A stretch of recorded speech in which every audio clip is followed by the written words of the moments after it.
With the practice of dry lining now the most common method of finishing walls, the problems associated with poorly installed plasterboards have increased accordingly.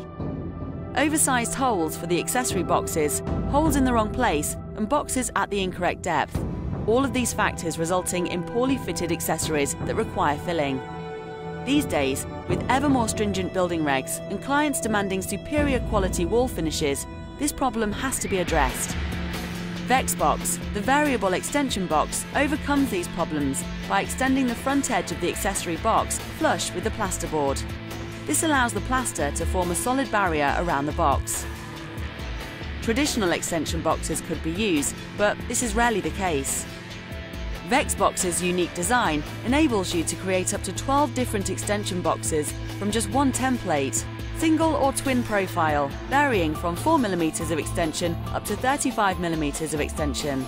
VEX Box is primarily designed for use with standard 25mm deep electrical accessory boxes. To form an extension box, first of all detach the depth gauge and insert it into the back of the box. Break off the depth gauge so that it finishes flush with the surface of the plasterboard.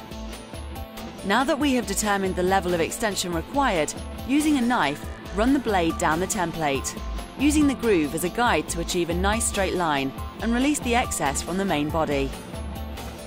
The box we are extending is a single, so if you look closely, you will see that the arrows point to the fold lines to be used to achieve the correct profile for a single box.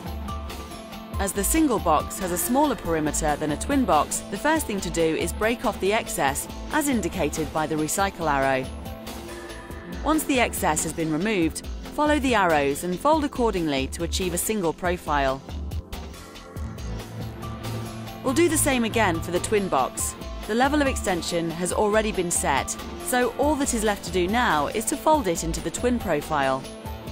Using a pair of snips, remove the knockouts where the cables enter the box. Now that the boxes have been extended, they are ready for plastering.